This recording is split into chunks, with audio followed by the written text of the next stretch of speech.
Hey guys, Kinsey here, and I am here at the Vancouver Retro Gaming Expo, and this expo is so much fun. One of the best parts about it is it's only a one-day expo, so not super exhausting, like, you know, most of them are like 2, 3, or even 4 days. Looking at you, PAX, too long. And this one doesn't open until 11 a.m. That's genius! So it makes it so much easier to go out last night, which we did, and it was fun. And also, just like last year, I came into the expo this morning, went straight to that import table, just like I told you guys about last time, and the time before that, and I bought way too much all over again. And you know what? I've even already checked out some local breweries while I've been here. I went to Seal and Oak in New Westminster last night, and it was phenomenal. So you know what? Enough about that. Let's go check out the show floor.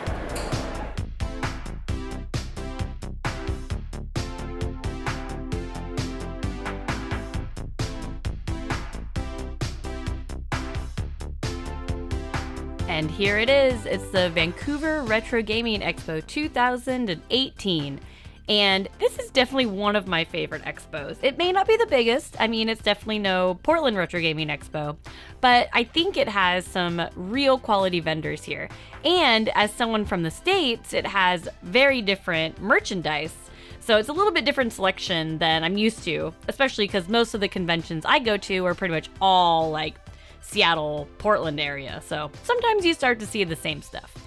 But this expo is so much fun. And these punk vests, have you seen one of these before? This is great. I still kind of regret not buying one actually, but I did find a favorite and it was Final Fantasy, but it was way too small. And here is the infamous import table that is always at VRGE. And what I like about his stuff is he marks which items are new, so it makes it really easy for someone like me who shopped with them multiple times to pick stuff out. And of course, one of my favorite things about expos is interacting with all the people, whether it be someone, you know, who I've never met before and they're just a fan coming up to me and, you know, getting to meet them and talk to them, or in some cases, or a lot of cases, I have a lot of friends and I get to meet up with them at expos and hang out, and it's fantastic. And this expo has a bar. So there's not much better than a little beer break, and they had local beers. I went to Steel and Oak Brewing. It was great. And this expo just had so much stuff. There was a couple vendors who I don't even think they ended up getting all of their stock out, because as they were selling stuff, they were, you know, opening new boxes and putting it out. And I don't even think I saw everything from them. But at least I bought a couple things, so I feel okay about it. But there was just a lot of great stuff here. I feel like they didn't have quite as many artists as they did last year, but that's all right. I still found some stuff. They also have a great big free play room, which was great. And they had concerts in there. They had a lot of panels as well that was really fun. I went to an improv panel, and of course, John Hancock was there and he had a panel, and it was just such a phenomenal expo. And so you know what? While we're talking about all this stuff, let's go look at what I picked up. Well, the 2018 Vancouver Retro Gaming Expo has come to a close, but you know what? I bought a lot of stuff and I want to share it with you guys. So, first of all, as I said earlier, I already went to that import booth and I bought a lot of stuff. So you know what? Let's dig right into that. First of all, I got Sailor Moon Another Story. This is the last Super Famicom Sailor Moon game I need, and he didn't have it complete with the box or anything, but you know what? For now, this is good enough. So my Super Famicom stuff for my Sailor Moon collection is done-ish. Kind of. But I do have a repro of this, so I can still play it in English, so that's awesome. And next up, I got Dragon Quest Monsters on the Game Boy Color. I actually really like the Dragon Quest Monsters series, and I just think the art is so cute, and I just absolutely love it. So this was like not that expensive, so I definitely grabbed this as well. Next up, Tingle! And I really like the Tingle games because they're just kind of like ridiculous and fun and colorful and cheery and stuff. And I decided at the expo that I was going to collect them. So I only need one more of the DS ones. I already have Balloon Fight. But this one is the Color Changing Tingles Balloon Trip of Love. I think that's right. See, Tingle's the best, right? The world needs more Tingle collectors. And then I also got Wonder Project J on the Super Famicom and also Wonder Project J2 on the Nintendo 64. I already have both of these cart only, but now I have them like sealed. Great. And this is so weird because this is a series that I've I guess you could say enjoyed for a long time, but I've never actually like played any of them. I know. I do have the repro of J2 translated, but I think I'm gonna try to get the first one on my SNES Classic, I think is the way I'm gonna go about it. But I have like the games, I have an art book, I have a strategy guide, like I already have so much for this series. I don't know why it's intrigued me for so long, but I got it. And the last import is Pokemon Stadium. And in Japan, there was actually 3 Pokemon Stadium games released, I believe. And this one was never released in the US. So, you know, he actually had all 3 of them there at the booth, but I was like, I gotta not buy all of them because money. So I ended up only buying the one that didn't come out in the US. So I thought that was probably fitting. So yeah, imports galore. I love it. And of course, if you've watched my channel before, I didn't only pick up games at this expo, I also picked up a beer. So let's check that out next. All right, so I have a beer here, and this is from Steel and Oak Brewing, and this is actually a brewery in New Westminster, very close to the expo. I just walked there from the expo hall, and this is one I've been wanting to try for a long time, and mainly because I follow them on Instagram. So I was like, I gotta go there. So this is actually their 2018 anniversary beer celebrating their 4th year in New Westminster. And so I thought this was a great one to try. And this is the Sapperton Sour Lager with raspberries. It's 18 IBUs, so not bitter at all. 6% alcohol by volume. What else you got for me? It says it's a strong beer. I mean, 6% is not that strong, but it is strong for a sour. A lot of sours are like, you know, more like 4% usually. So let's see. Yep, brewed for our 4th anniversary.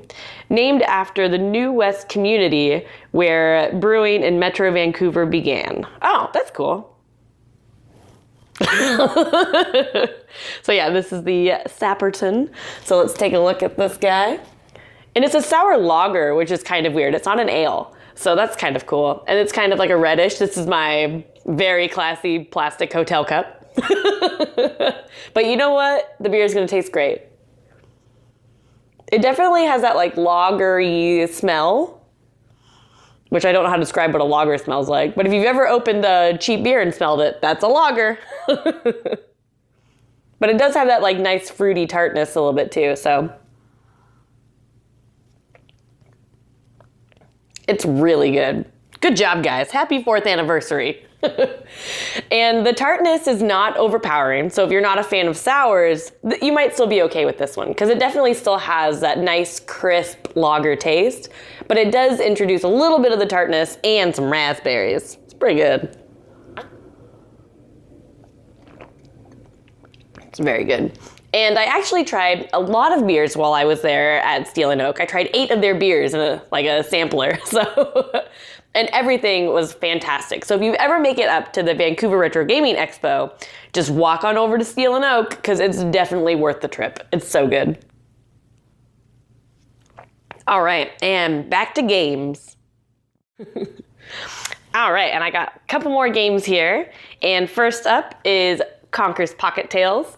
And this is a game I've actually been kind of looking for a while, but most of the time when I see it, it's like a little bit more than I want to pay. And this one was priced just right, so I had to grab it. I love Conker. I've loved him ever since, you know, Diddy Kong Racing. He was always my main in Diddy Kong. And even though he like took a weird path, I was still along for the ride. And I'm pretty sure this one's in his more like teen angst phase, I'm gonna assume. Not quite Bad Fur Day, not quite Diddy Kong Racing. I mean, he's got a slingshot. Angst. And then my next couple games I actually got from Game Deals Games, which is the main sponsor, putter honor of Vancouver Retro Gaming Expo. And they do this cool thing where throughout the day, the beginning of the day, all the games are $5. A couple hours into the show, all the games are $4, and so on and so forth. And I got there during the $2 portion because I wanted to go eat dinner, so I decided not to wait for the $1, which I should have, I know. I did last year. But I just grabbed a couple of these games for $2, so let me show you these. Maybe. I got Resident Evil 6. I know it's not one of the better ones, but I don't own it. And you know what, $2, especially $2 Canadian, so it's like, what, $150, $175 US? Fine, that's perfect. I got Resident Evil 6, Borderlands 2. I'm pretty sure I had this game. I think this is one of those games I let someone borrow and never saw again. I think that's what happened. But you know what? It doesn't matter. I have it now. It was super cheap. And lastly, I also bought The Darkness 2. I've never played this one. I played the first one and I really enjoyed it. I loved your little like sneaky slither friends. They were so fun. I really enjoyed The Darkness 1. So you know what? For the price, Darkness 2, yes, I will buy it. And my next items I am very excited about. And first of all, I got a Pingo Controller. Look at this. Oh my gosh. It's for the PS1. It is adorable. I actually walked over to this booth because someone told me about the next item I'm gonna show. They're like, Kinsey, you gotta go check that out. It has a really good price on it. And I was like, okay. And I got to there and I was like, oh, there it is. And I was like, but there's that one and it's beautiful. This booth was awesome. It had a bunch of weird like pachinko controllers as well, which I almost bought some of them, but I was like, this is like towards the end of the day and I was like running low on cash. So I ended up just with the Pingo controller and the next one I'm gonna show you. But this is so cute. I could not leave this behind. Look at him. It's Pingo and Pinga, I believe. Newt. If only it newted with every like button push, that would be the best. But it's so cute. And I looked this up a little bit and it turns out it comes also in clear, which the clear one's apparently a little bit more rare, but it has like Pingu and a seal on it. I don't know the seal's name, sorry. And then there's also a clear blue one of this as well. Maybe more, but that's all I saw when I looked it up because I actually had never seen this before. And it's so cute. And it's weird that they decided to like get rid of the handholds here, but I don't know. I just think it makes it that much cuter and compact and it's so cute. I like could not get over it at the booth. But it's in my collection now. And I love weird controllers. And the next one is actually what I went to that booth to get. But it is the Xbox Crystal controller. And the system was there at a couple different booths, but the system is like gone way up in price and that's not something I was gonna be able to get this trip. But just the controller, like I paid 15 bucks Canadian for this and I was just like, deal, because I saw it at other booths and it was more expensive. So this was something I've really been wanting to get and it's definitely gonna go with my wonderful Xbox controller collection. So it's one that's been on my list for a while and I'm really happy to finally check it off and have it and like, it's beautiful, I love it. Eventually I'll get the system, maybe, if I can find it for cheap. All right, and I have one more item, and it actually is kind of a funny story. So I actually saw this Yoshi plush at a booth, and I was like, oh, that's weird. And I tweeted about it, and I was like, does this make you uncomfortable? Because it does. Look at it. Like, I don't really understand what... It has like a plasticky hard thing in here, so I wonder if he's like a hammer kind of thing, and he used to make noise? I don't know, but it's weird and uncomfortable. But I actually went back and every time I walked by his booth, I was like, weird, suggestive Yoshi is still there. And, you know, we were joking about it. It was always a conversation piece. And towards the end of the show, the guy at that booth was like, you can just have that. He's like, you obviously want it if you've like visited him multiple times. So I got this pickup for free. And then I carried him around the rest of the show and it's like oddly comforting. I don't know, it's really weird. And like, it's kind of, I need to figure out what he is. I tried to like just do a quick search on him because he is from the new Super Mario Brothers line and he's official, but I couldn't find him, so I have to dig a little deeper, I think, but it's really weird. I don't know. It's weird, but you know what? He's unique, he's different, he's in my collection now. The story makes it totally worth it. I don't know. I'm enamored with this thing. It's hilarious. But, so those are my pickups from the Vancouver Retro Gaming Expo. I had so much fun. If you ever have a chance to make it up to this show, I think it is definitely worth it. It is a smaller show, but you know what? That just gives you way more time to look around Vancouver and explore and make a vacation out of it. I really enjoy this expo. And you can find me on the internet at KinsZilla, KinsZilla, and also that's on Facebook, Instagram, and Twitter. Everything. So thank you so much for watching. Thanks for subscribing, and cheers.